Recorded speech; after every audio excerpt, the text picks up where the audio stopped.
thank you for being here today. Appreciate seeing all of you. I'm Chris Gear. I'm MyStar's professional learning coordinator, and I'm sure I've met most of you or all of you pretty much at some point in the last couple of years, but appreciate seeing you here again. And we're going to do a little work today around selecting a scope and sequence. And we're doing this because it's just something that we keep hearing coming up among teachers, among teacher leaders, the professional learning facilitators, district coordinators, regional coordinators. It's how do we, why can't we teach it all? And if we can't teach it all, what should we choose, right? So we have some ideas and some resources and some time for you to think about that and do a little work around that today. So again, thanks for being here. On slide 2, you want to sign in. And with me today is Steph Tubman, who is our curriculum coordinator and knows these units inside and out. And can make great recommendations about pros and cons, benefits of each of the units if you're when you're trying to slice them and dice them and put them all together. And so Steph's going to be here with me today. Lindsay Watch did a lot of work on this presentation. Unfortunately, she's not here today. But you have Steph and me for the next hour and a half. So welcome. And ask you to, in the chat, just introduce yourself, your name and where you're from, and then tell us if you got a cold day today or not. I know most of Metro Detroit did, some of the West Side, but not everybody. So let us know who you are, where you're from, and did you get a cold day today? All right, so here's what we'd like to do today. We're going to start with a little anchoring question. Around, what are you struggling with this topic? And then we're going to think about, what do we think our students need? What do we want for our kids to get out of our science classes? We'll talk about why you can't finish the curriculum and how we kind of need to help each other just kind of give up on that. And then moving forward, how do we make good choices about, if we do have this 9-month school year, what's the best way to spend it? How can we maximize the benefits for our kids? And then we'll give you some time to work, to bounce some ideas off of each other, because over and over and over again, when we do professional learning, teachers tell us that the best time, the parts that they get the most out of, enjoy the most, are when they get to talk to other teachers and other teacher leaders from around the state. So on slide 6, there's a link to a Jamboard. And the Jamboard question is, what challenges have you faced in your school or district or region? Because we do have some people who are regional leaders here, district leaders, and then school leaders and classroom teachers. What challenges have you faced in your realm in selecting what to teach at each grade level? So what's been hard about that? So go ahead and jump in that Jamboard, grab some sticky notes, let us know what's on your mind. Right, so it's looking like the struggle is real. I'll give you another minute or so to keep adding things if you'd like. And I appreciate whoever added the check marks, because that's a great way. If somebody already posted something that you agree with, to show that that's on your mind also. So I lived through this experience in Grosse Pointe before I retired a couple years ago. We adopted a new NGSS line curriculum. We happened to choose MyStar, and then we had to decide which units we were going to teach. And so there were lots of things to consider, and lots of compromises and consensus building and those kinds of things. And so what I'm hoping that you'll see today is, we're probably not going to solve all your problems today, but if you're here because you are a leader in some capacity, either, kind of an informal leader in the teacher, as a teacher in the classroom. Maybe you're a professional learning facilitator or a district or regional leader. but hopefully you'll see some things, some materials that you can maybe steal and use to have conversations in your district. So there is too much material. We'll talk about that. The people who wrote the NGSS have admitted there's too much. I wish MDE would admit it, but I haven't been able to get them to do that yet. But there is too much. So then how do we make those good choices? How do we help teachers adopt a new style of teaching to understand that you're not going to get through stuff? You're not going to cover stuff as quickly because you are going into more depth, and that depth is good for kids in the long run. But sometimes it's hard to wrap your head around. So how do we select those key units? How do we help teachers if they have to give up a little of their favorite content? How do we really think about how much time we have when we think about snow days? Unforeseen delays. There's a million things. I know. I used to figure I actually taught about 4 out of 5 days because there are fire drills and assemblies and days when the whole band or art group or whatever goes on field trips, so you really can't get anything done. And then, you get called out to do an IEP, and I mean, it just snowballs. There's always something going on that's cutting into your time, right? So that 180 days isn't a real number. So how do we do that? With experience, you can teach more units though. And we're our next learning series in February is gonna kind of piggyback on this, and we're gonna talk about pacing. So when you're actually in that unit, how can you have realistic expectations, and then how can you kind of move along efficiently? Aligning math and science, neighboring districts, if you have a lot of transient kids moving back and forth, maybe you want to be lined up with people in your neighborhood. Making sure you're covering all the different topics. Yeah, coverage of everything is something that's hard to give up, but we're going to encourage you to do that. So, all right, thank you for that input. That helps us understand what we're trying to resolve here. So we're going to start out talking about what do you think your students need? And Steph, this is your section, correct? Yes. Yep. Yes. So I'm going to turn it over to Steph so that you don't have to just listen to me. And we're going to think about, at the end of the day, what do we really want for our kids? Go for it, Steph. Absolutely. I'm not going to talk too long because we're going to put you into breakout rooms pretty quick here, but just to give a little bit more reference for why we want to talk about this topic first. I think there's a lot of different factors to consider when you're deciding which units to teach, and it's helpful to take a big picture pullback and really think about, like, what is the goal? What is the goal of education? And so we're going to do that quite a bit today in the first few parts of the session. But what we'd like to do is actually to start, have you consider this question in small groups. So we'd like you to return to the Jamboard, and then Chris is going to break you out into small rooms. And we'd like you to discuss what would you like students to get from science class. And then you can post, either one person can be the writer for your group and post your thoughts, or you can each post a few different thoughts from your group on slide 2, and then we'll come back and we will kind of discuss and let the group share out what you discussed with your group.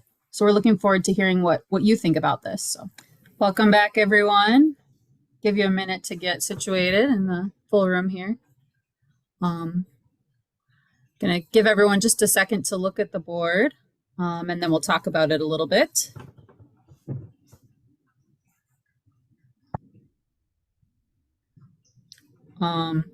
Yeah, so I see a lot of I see the word thinking quite a bit on here. I think 3 times out of 3 groups. So that was something that stuck out to me: the critical thinking skills, scientific literacy, science skills to be able to apply in future life. Want students to be science-minded individuals who can go into the world and have science thinking skills.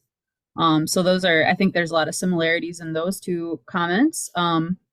And then this third one too, there's a lot of similarity: the process of thinking like a scientist, being able to solve problems in the real world and think logically, being able to question, find the answers, and be a better person. So That one's very aspirational as well.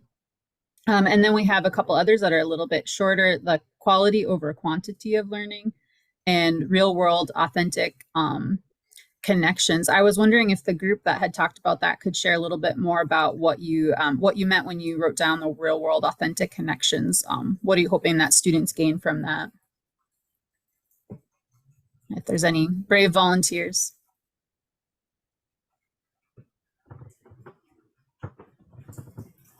Come on, We Lynette. talked about it. I don't know if that's our sticky or not, but was that you, Mike? Awesome. You put that on there? No, I don't know whose it was, but we did talk about student choice. We did. We just wanted to make sure that they aren't sitting there questioning all the time, why do I need to know this? And that speaks to engagement, and that speaks to also giving them opportunities to, in some ways, drive their learning. And so I think sometimes the challenges make it a little bit more open-ended for them to bring in their experiences. And so just making sure that, for me personally, also, I don't think it's fair when we set all these like priority standards and deciding that things aren't important. I think there's a real danger to doing that. So finding ways to engage your students and connect it back to that real world piece. Absolutely. So to help them be engaged in the learning so that they can learn. Absolutely. Great. Was there anything that anyone was thinking about that didn't end up on the board that you wanted to share real quick? Anything that seems important that wasn't on the board?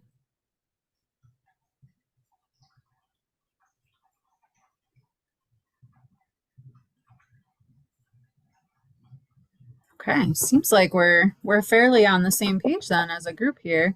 And so we put together some slides of what we as My Star think is important that students get out of science class. And as you listen, you can think about how you and your colleagues might align with this or not. We want you to really think about, your own thoughts on this. But first, we kind of think about it on different sort of levels. So first, what's needed for fulfilling employment, because ultimately there are different goals to education, but one of them is being employed and having a career, having a job that's fulfilling, and that we all need to eat, right? So that's a really important goal that we think of education, as well as like the goals of education just for itself, right? Over here to the left, these are the top 10 employability skills that these are determined through surveys out to top and major employers. So I'll just give you a minute if you can read just to look at those, and then I'll read them out, but I'll just give you 1 minute to take a look at those 10 skills. So we see here a lot of skills related to thinking as well as emotional regulation. Number 1 is problem solving. 62% of recruiting professionals identify that as a skill that gets you hired. That's huge. That's, more than 50% of jobs in which you need problem solving as a skill. Communication skills, adaptability, collaboration, time management, organization, technology use, information use, personality traits. That's kind of an interesting one, maybe outside of what we do directly in school, but not from the standpoint of science identity, right? If you have a student who's going into a science career. And then leadership. So that's something that that we might not think of traditionally being developed in science class, but anytime that we have students engage in problem solving, or that's also leadership development in itself. So it's really important. And to talk a little bit more about problem solving, that really is part and parcel of everyday life in any job, as you probably all know, as people who are employed. You have to analyze things, you have to define a challenge so you can solve it, devise contingency plans, assess processes and workflows to make improvements to them, and then create and implement solutions. It's really important in everyday life as a professional or anyone with a job. And so we have to keep that in mind as we're thinking about what do our students really need out of education. The next level that we think about, of course, is also we have to think about what do students need for the tests. We don't want the tests to have to be that important, but as long as the tests are in place, we do have to prepare students for them, right? So this is, many of you may have seen this. This is an example from the M-STEP. It's the infamous hand warmer example. So students have to look at, first they start off by looking at kind of an example of an investigation that some other pretend students did, a scenario where they investigated what happened to a hand warmer left out overnight. And then they have to make a model of they have to choose the appropriate number of atoms that were in the model, that were in the substance after the chemical reaction occurred. And then there's a second part where they're looking at a different experiment where students took a hand warmer that's just in, regular hand warmer in this little paper bag. And then another one where they poured all the contents out in a bowl and they looked at how the temperature changed over time. And then they have to answer these questions that ask them to think really critically about what's happening, in this experiment and these two different hand warmer bowls as systems. And so I did this activity earlier, and it requires quite a bit of thinking, quite a bit of analysis and critical thinking skill to really even figure out what's happening. I had to really read it thoroughly and think about it. And I have a master's in science, and I've been doing NGSS curriculum design for 6 years. So I think that really speaks to how, when you look at what's on MSTEP, students are using critical thinking skills. They're using models, they're analyzing and interpreting data, they're reading graphs, they're having to construct explanations, they're looking for patterns, identifying cause and effects relationships, and they're using systems thinking. This example really required them to think about those two hand warmers, the different experiments as systems and what would happen in those systems. So we're asking them to do some really complex stuff, and it all relates to thinking skills and thinking like scientists. Knowing things about hand warmers wouldn't actually help you too much in this example. You really have to read the graph that they put together, look at the experiment, and really think about it in order to do well. So that's really needed. This is just an ACT science example. I think this one is for the high school ACT. Is that right, Chris? I couldn't remember. Yeah.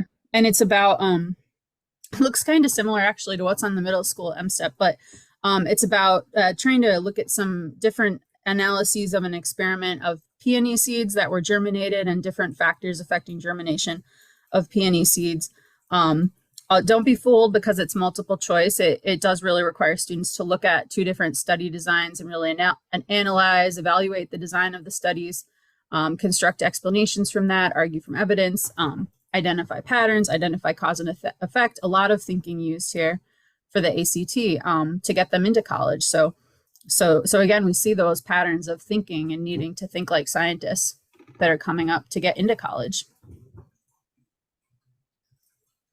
And then you can think about what's needed when we get to college. So I'll give you guys a minute. I don't like to read a long string of text, but I'll give you guys a minute just to read this paragraph. This is a course description from a course at Michigan Tech. This is a required first-year engineering course called Engineering Analysis and Problem Solving. Okay, now I've had a minute to read it. I'll read it to you just for those on the phone. So it says, an introduction to the engineering profession and to its various disciplines focuses on developing problem-solving skills, computational skills, and communication skills.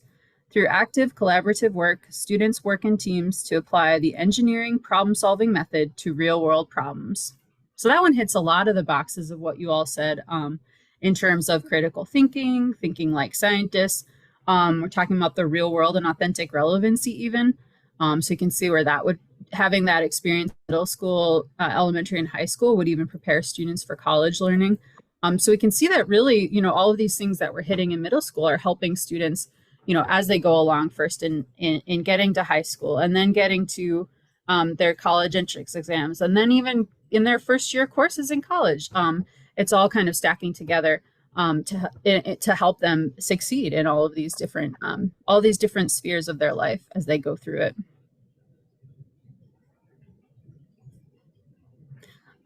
There's also, this is important to highlight. So the National Academies of Science, Engineering, and Medicine, you may know they were the ones that really designed and developed the next generation science standards. They're actually drafting a framework for equitable and effective instruction in university level science courses. It's probably worth mentioning, not in every single university is the instruction really based around problem solving and collaboration. I think in some ways tech's course is really, it's really cutting edge and really effective in that way. Although there is much more research and much more implementation of that style of teaching in undergraduates now.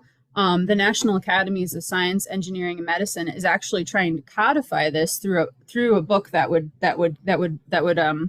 encourage all universities to comply with certain principles. And so principle one is students need opportunities to actively engage in disciplinary learning. So we think about that in terms of students not just learning through lectures, but actually having to use, the skills of the discipline in order to learn.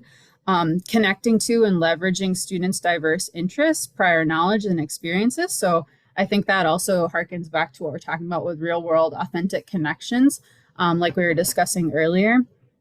And then principle C, that STEM learning involves affective and social dimensions. So that's something that we're not touching a ton on today in our discussion, but that is important that finally undergraduate universities are looking at that. I think for many years there has been kind of an idea that a student is like a receptacle into which you place knowledge, and that idea is definitely being challenged. And our students, the students that you have right now, are not going to find an undergraduate experience that's like that. They're going to be asked to question, to solve problems, to collaborate, and to communicate really well together.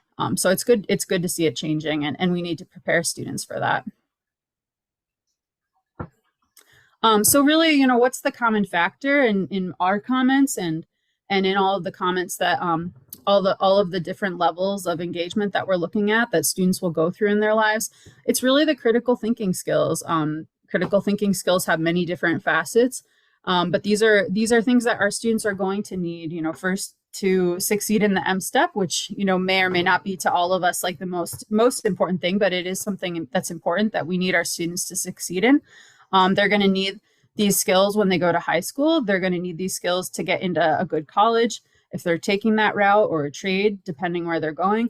And they're going to need these skills to succeed, in their trade or in college. And then they're going to need them in their career after college. So I think that it's very clear that by focusing on this in middle school, we can really help our students to succeed in every step of their lives, all along the way. And so I think it's really great that the curriculum provides that opportunity. And this just sort of by teaching one sort of set of skills and really focusing on one set of things, that we can achieve so much for students in their life. I think that's really exciting. And so hopefully that's something that we can all seize that opportunity. So that's it for me. All right, thanks, Steph. So I'm going to talk to you for a few minutes about why you can't finish the curriculum. So we saw some Post-it notes at the beginning that there's too much stuff. How do we fit it all in? And I know, from my work with teachers and my work in my own district with my colleagues, that was a really big thing on people's minds.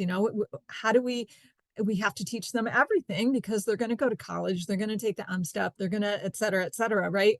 And we're not getting it all in, and why not? This is a problem. So I asked you to just consider this slide. This is something that I threw together thinking about just in general, how everybody thinks they run into somebody who doesn't know something and they're like, oh, they should teach that in school. And that list just continues to grow, right? I saw a couple of social media posts this morning about, schools should teach cursive. I'm like, yeah, cursive is great, but everybody thinks we should teach everything, and we can't fit it all in, right? So, this is just kind of a list of some of the things that, we've been asked as teachers, administrators to fit into the school day, right? And we know, looking at that list, like, those are all great things. We can't teach them all, right? We don't have enough time. There are other things that are maybe more important. So just, keep that in mind, that there is always going to be too much. People are always going to want us to teach more than we can fit in. And that's hard to kind of wrap your head around and accept. But that's kind of the reality. I know, I did some district leadership work 15 years ago and we were moving from Agosi to the Glickies and Hissies. And every time, somebody puts out a new set of standards at the state level or the national level, there's always too much stuff in there. I never finished everything I was supposed to teach in 25 years. Like, it just couldn't happen. And one of the reasons that happens is the way standards happen. And so you may or may not be aware of this. if you are aware of it, this might be a tool that you can use in your district with your teachers to kind of help them understand. So the national academies that Steph had mentioned that were responsible for putting together the K-12 NGSS framework, and now they're working on university level, which is awesome. They published the K-12 framework in 2013. And so last year they did a kind of a review, kind of a let's sit back and learn, take a minute and look at, you know, how far have we come in 10 years and where do we want to go next? And so when I saw this, I was pretty excited because I was like, huh, I want to know if they admit that there's too much stuff in there. And sure enough, on page 10 and 11 of their report, their 10-year kind of review report, they do mention that, you know, by the way, there's probably too much stuff in here. And so I'd like you to just take a minute. We're going to put you back in groups, but take a minute on your own. If you click on this link, if you click on the links in the first paragraph, you can go right to the original document, and that's there for your reference. But what I did was I took a chunk of that original document on page 10 and 11, and I put it into a Google Doc and set it up so that you can work with it, right? So if you click on the Google Doc, it'll make a copy of the passage just for you so that you can write or highlight or do whatever you want. And so there's kind of 4 chunks here. So I would ask you to go through these chunks.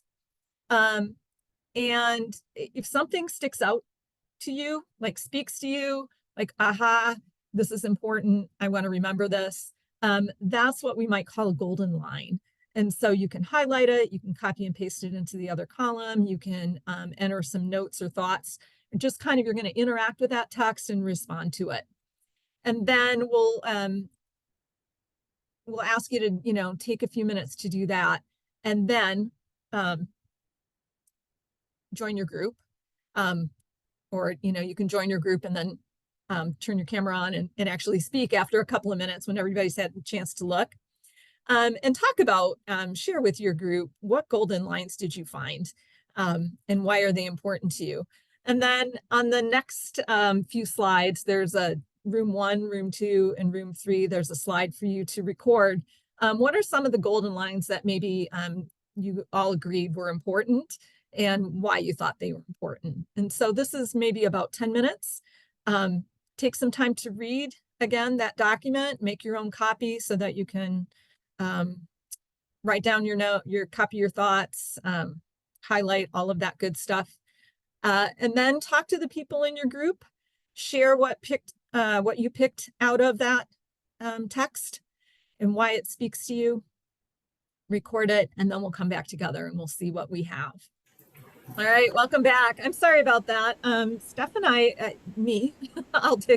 I'll be responsible for this. Way underestimated how long we had today to do this. But the really important thing here is to let you kind of think about some of these things and then to provide you with some ideas, some materials, some resources that you can use when you take this back to your district, to your teachers. So with that spirit, we're going to zip through some of the things that are left. But I kind of thought that this reading would be a great thing to do with staff so that everybody kind of understands there is too much stuff and the people who wrote it are admitting it, right?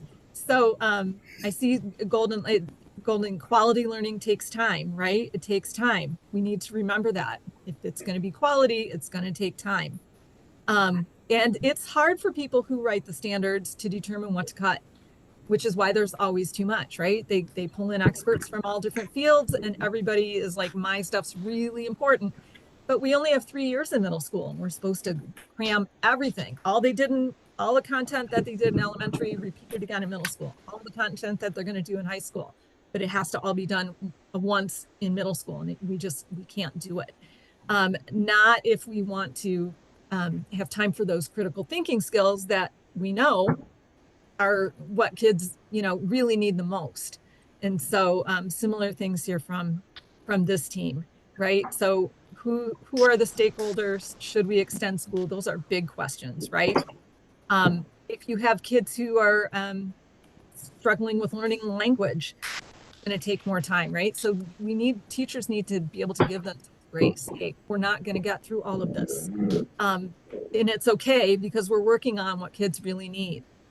All right, so the next few slides in my section, I'm just going to show you quickly because you could use them if you would like. This is a slide of the 59 performance expectations. So that's about 20 a year. The NGSS suggests that you don't teach them in isolation, you group. And so this is a suggested grouping. If you count all of the bullets in the blue and the peach and the green sections, there are 10 bullets. So 10 individual little pieces that kids are supposed to get out of these 2 performance expectations. If you do that math, if you gave yourself 2 days for each bullet, that's 20 days. For each of those groups, it's going to end up taking you 200 days to teach everything that you would need to teach a third of the 59 PEs in your year. We don't have 200 days. We don't even have 180 days, right? Not even close. So the math is just not going to work. Marzano, I have links here to the evidence that you can use with your staff. Marzano says we can't teach it all. McTeague and Wiggins said we need to slow down. The NSTA's NGSS expert, Ted Willard, says we can't teach it all and we should not worry about it. And then this document that you just read from the National Academy. So all these experts are saying you can't teach it all. So we need to help teachers embrace that, right? And think about prioritizing those critical thinking skills, which happen to sound a lot like SCPs and the CCCs. So when we want to think about how do we want to proceed, we're recommending think about prioritizing covering having kids experience the SCPs and the CCCs. All right, so Steph is going to do something similar where she's going to show you some of the resources that we have, and then we're going to try to get you a little time. Go back in your rooms and dig through them. Go ahead, Steph.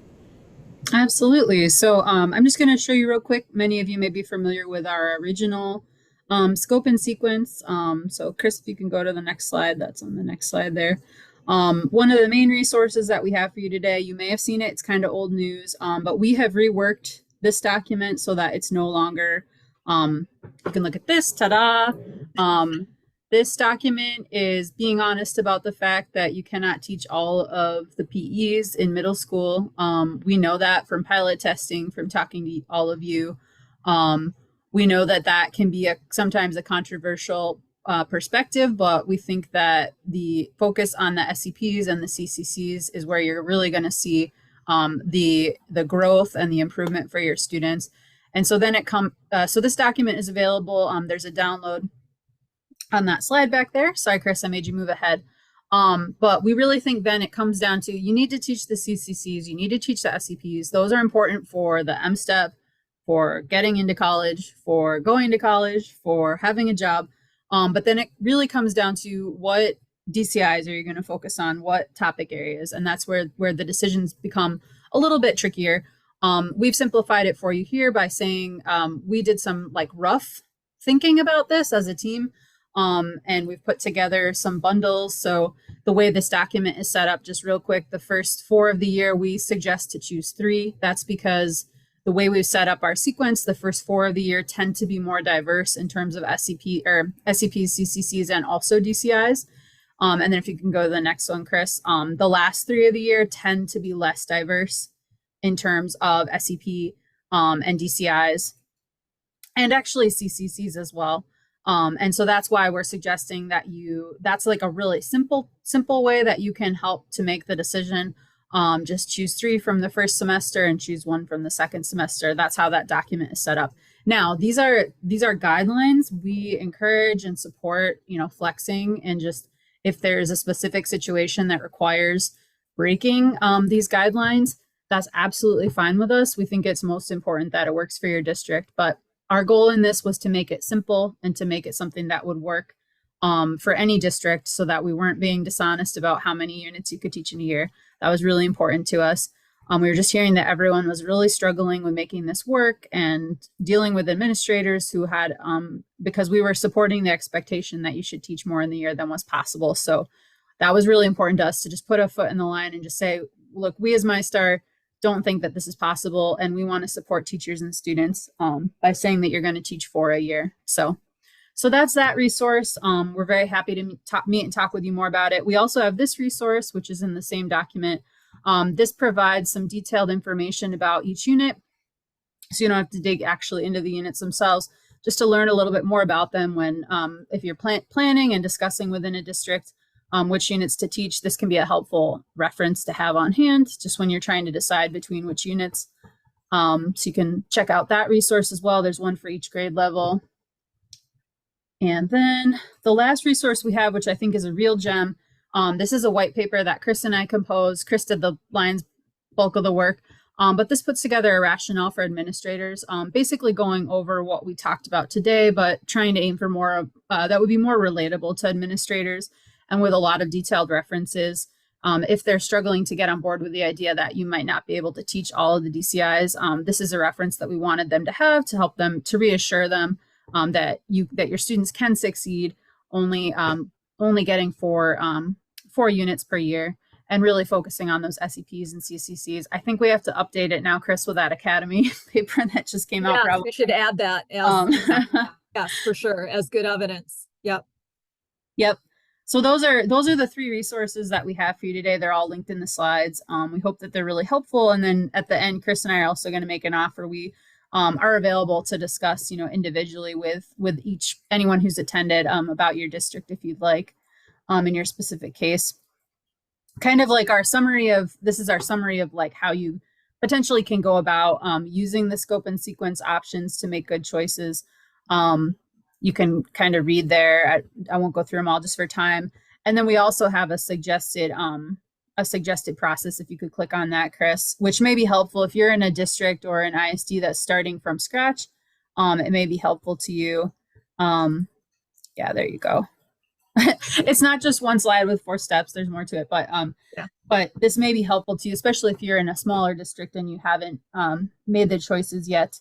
This can really help you to think through, kind of what's important to us in our scope and sequence. What do we prioritize?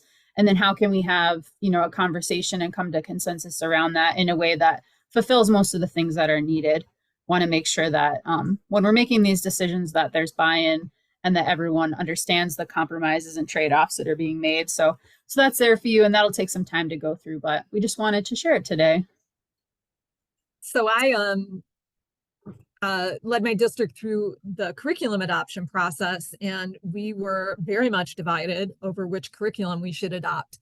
And so I had just learned about decision matrices from my work with MyStar, and I was like, works for engineering problems, maybe it'll work for us.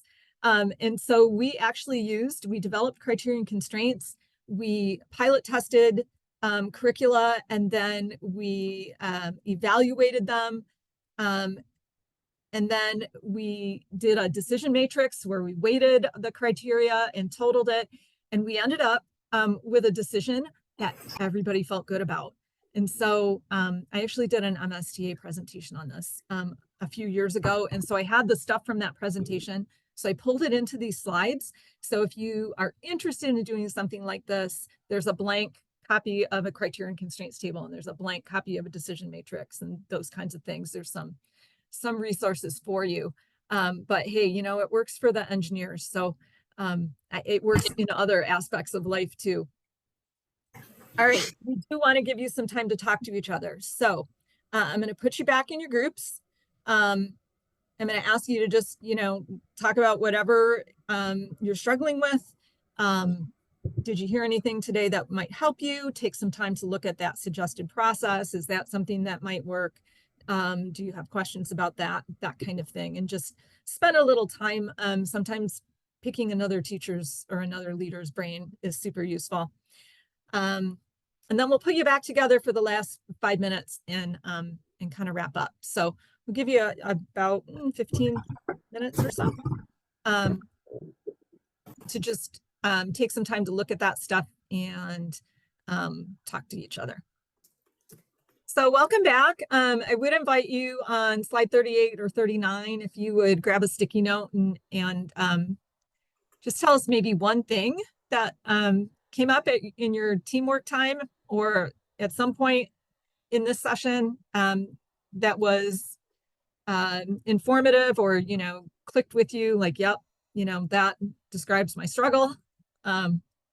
Just let us know, because we probably will be doing some work around this topic again. And so feedback is always useful for us.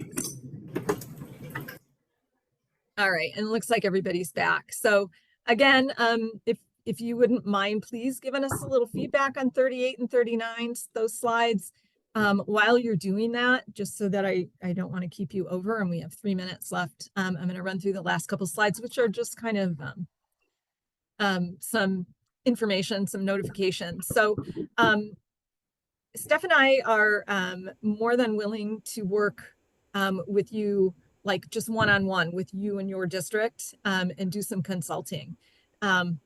If you want some PL where we would use this kind of process, we can do that also. So the consulting would not have a cost attached to it. We have a certain amount of time that we can dedicate, and this is a small group. So if that's something you'd like to work on with us one-on-one, we can set up some time to do that. If it's something that you'd like us to bring to your entire district, we can do that too. And there were a number of questions today, is, you know, tightly related to this problem of fitting everything in is pacing. So there are some times that teachers, I think, go slower than they need to. Some of it is, you know, if you're not used to things, there are some, maybe people aren't fully understanding how the 5E structure is supposed to flow, those kinds of things. And so our next learning session in February is going to be around pacing. So we invite you to join us again for that. On slide 42, we have a long list of all the things that are coming up for this late winter and spring. We're doing all of our phase 2 sessions one more time in the spring. So the basic kind of pedagogy, we have a learning session, or a learning series, excuse me, in February. We have 2 in March. And then our last one is in May. And so we invite you to join us for those if you'd like, share that information with the people you work with. And we thank you for being here. There is on the last slide another, this is a Google form feedback. If you gave us feedback on the sticky notes, you don't have to do that in Google form, but if you'd like to, we'd be more than happy to have you do that.